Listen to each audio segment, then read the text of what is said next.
एक सवाल है मेरा, आपके कितने हैं लगभग? टोटल हमारी पार्टी हमारे भी सबसे ज्यादा है।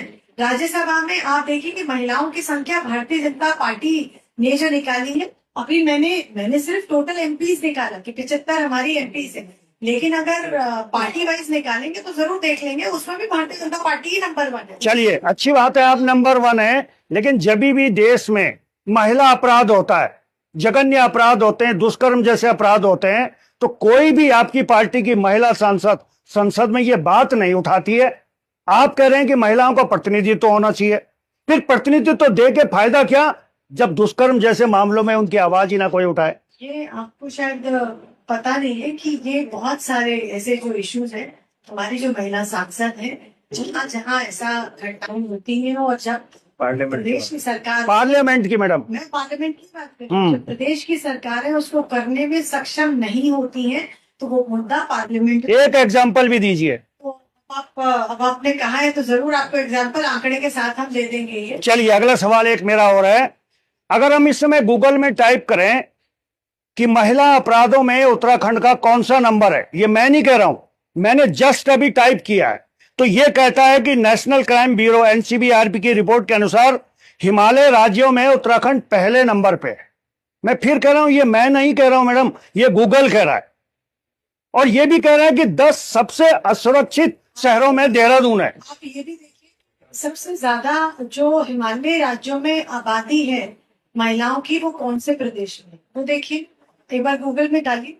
नहीं, आबादी से अपराध ज्यादा होगा,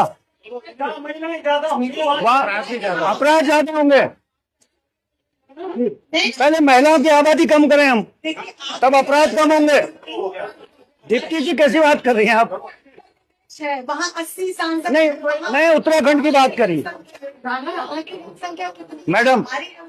मैं तो गूगल के भरोसे चल रहा हूँ। संख्या के हिसाब से नंबर मैं ये आपसे कह रही हूँ, अगर जहाँ की जनसंख्या ज्यादा है नंबर तो ज्यादा ही है, ये तो स्वाभाविक है। तो हम कम कर दें महिलाओं को अपने यहाँ?